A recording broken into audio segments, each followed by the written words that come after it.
Bonjour à tous et bienvenue dans ce nouvel épisode de Vive la Vendée. On est à La Roche-sur-Yon. On va parler de la pratique sportive du sabre laser avec Nicolas. Bonjour Nicolas. Bonjour Anaïs. Tu es donc maître d'armes depuis une vingtaine d'années. Tout à fait. Est-ce que tu peux nous parler de ce sport, comment il a évolué? Parce qu'on sait que ça a toujours été tendance depuis que ça a été créé, quoi. Mais aujourd'hui, est-ce que c'est reconnu en France? Oui, aujourd'hui, le sabre laser est bien intégré et bien reconnu en France, notamment au niveau de la Fédération française d'escrime. Nous, la preuve, on est un club affilié à la Fédération française d'escrime. Ça fait maintenant à peu près 5 ans que cette discipline est pratiquée dans ce giron. Nous, ça fait également à peu près 4-5 ans qu'on la pratique au niveau du club, donc on s'y est mis très très vite, assez tôt. C'est une pratique qui a deux aspects, donc à la fois chorégraphique et à la fois sportive, puisque les pratiquants peuvent très bien pratiquer un combat scénique avec du cosplay, des choses comme ça. Ou cosplay, c'est les gens qui se déguisent. Voilà, ouais, voilà, exactement. On va prendre même tout ce qui est vestimentaire par rapport au film, entre guillemets. Après, pour les personnes qui sont plus orientées combat, arbitrage, marquer des points, etc., on a une pratique également compétitive et sportive du sabre laser qui va nécessiter des protections. Et il y a tout un cursus de formation, d'arbitrage qui va se faire par rapport à ça. C'est-à-dire qu'on peut vraiment se faire mal. Enfin, c'est un sport dangereux. C'est pas un sport dangereux dans le sens où on est quand même protégé. Après, on est sur des lames en polycarbonate. C'est pas de l'acier, c'est pas coupant, c'est pas tranchant, il n'y a rien de pointu. Ça reste quand même des tubes relativement rigides. Donc c'est pour ça qu'on a effectivement des protections, des masques d'escrime, des épaulières de hockey sur glace, des coudières, des genouillères. On est entièrement protégé, il pourrait nous arriver. D'accord. Et c'est venu d'où, en fait? C'est depuis la saga Star Wars, parce que ça date, ça remonte à plus de 10 ans. Oh oui, même largement 20 ans, plus. 30 ans, quoi. Ouais, Star Wars, ça commence à dater. Alors après, dans l'Hexagone, ça fait une dizaine d'années que la discipline a commencé un petit peu à voir le jour, sous différents prismes, via différentes fédérations. Ça fait 5 ans à peu près que la Fédération française d'escrime a développé cet aspect-là, via ce qu'on appelle l'Académie de sabre laser FFE. Ça se structure de plus en plus. Maintenant, on a tout un parcours compétitif avec des championnats de France qui se mettent en place, des championnats régionaux, déjà, à l'échelle régionale. C'est très sérieux, alors. C'est très sérieux. Il y a vraiment tout un vrai parcours. C'est sérieux également dans l'enseignement, puisque les cadres sont formés pour enseigner cette discipline. Des éducateurs, des animateurs, des maîtres d'armes. Je suis champion régional de l'année passée, du coup de Pays de la Loire, et j'ai fait 3e en équipe au championnat de France. Ah, quand même. C'est bien, là, on a un champion, on n'a que des champions dans ce cours, en fait. En chorégraphie, en tout cas, on s'entraîne beaucoup. Ouais, on a eu de bons petits résultats dernièrement. Et comment, en fait, on apprend le sabre laser? Enfin, ça demande combien d'heures de pratique? Est-ce que en, je sais pas, 5 séances, c'est bon, on a les bases, ou ça demande beaucoup d'années d'expertise, quoi? Ça va énormément dépendre de la capacité de la personne déjà à se latéraliser, à manipuler le sabre dans l'espace. Après, on acquiert relativement vite les principes de base. On a quand même des exercices communs, des socles communs d'enseignement qui ont été d'ailleurs développés au niveau fédéral pour permettre aux pratiquants d'acquérir les gestuels de base, la coordination motrice, les mains, les jambes. Donc oui, on peut dire qu'en un bon petit mois, on a déjà quand même pas mal de bagages techniques qui nous permettent de nous en sortir. Tu seras en situation offensive ou en situation défensive. Vas-y. Alors, attends. Par là-bas. Je pars ta première attaque. Ouais. Par là-bas. Je pars la deuxième.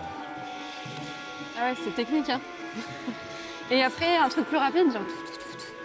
Un enchaînement plus rapide. Oui. Oui. Oui. Est-ce que tu peux nous dire aussi, ça s'adresse à qui, en fait, ce sport? Est-ce que ça peut être à des personnes qui sont passionnées de la saga, des geeks, ou un peu tout le monde qui a envie de se battre, quoi? J'ai envie de dire un peu tout le monde. Il y a effectivement les personnes un petit peu geeks dans l'esprit qui sont vraiment fans à Star Wars, qui vont y trouver énormément leur compte, parce que c'est l'occasion quand même de faire vivre un petit peu leur passion cinématographique dans un contexte sportif.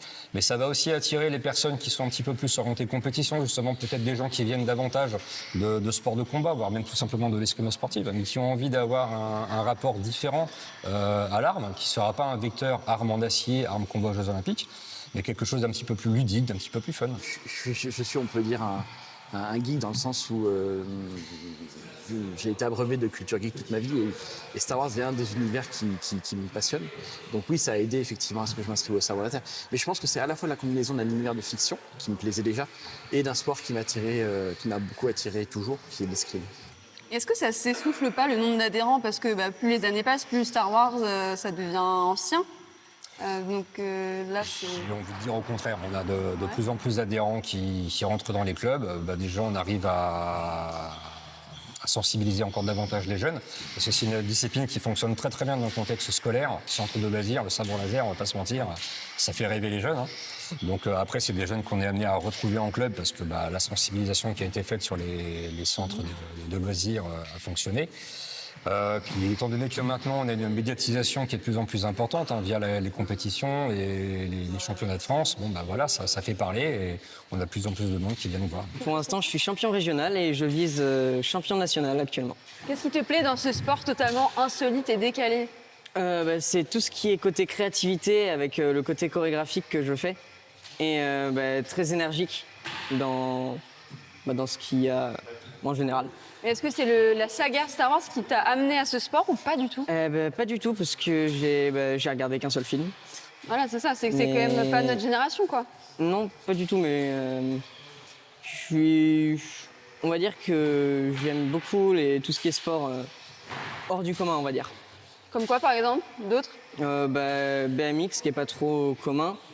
J'ai eu aussi football américain par rapport à mon gabarit, qui est pas commun non plus. Qu'est-ce que ça peut apporter en fait sur le plan mental, physique, de faire, tu parles de coordination, tout ça. Qu'est-ce que ça apporte alors? Oui, alors déjà c'est tout ce qui va faire partie des disciplines sportives traditionnelles. Donc on a la coordination motrice, la gestion de l'espace, savoir observer l'adversaire. On a aussi toute la dimension respect de l'adversaire, tout ce qui fait la base des sports de combat, tout simplement. Est-ce que cette discipline, à un moment donné, on peut l'imaginer au JO comme nouvelle épreuve d'ici quelques années? L'avenir nous le dira. Après, ça fait partie peut-être des projets. Alors c'est vrai que c'est quelque chose qui est à l'étude au niveau de la Fédération française d'escrime, voir comment on pourrait amener encore à développer cette pratique. Peut-être que dans l'avenir, le Comité international olympique et sportif nous permettra d'avoir une visibilité sur les Jeux olympiques, sur des disciplines alternatives, récentes, je ne sais pas, peut-être. En tout cas, on l'espère, on croise les doigts. Vous le souhaitez. Oui. Merci beaucoup. Et puis, est-ce que tu as un dernier message peut-être à faire passer aux Vendéens qui sont peut-être curieux mais qui n'oseraient pas venir Venez essayer, c'est ouvert à tous. On propose des séances tous les mercredis soirs de 20h à 23h ici à la salle de la ENEC. On commence les cours dès 12 ans également. Donc pour les plus jeunes, on propose des entraînements le mardi et le vendredi à la salle Rivoli. Vous êtes tous les bienvenus.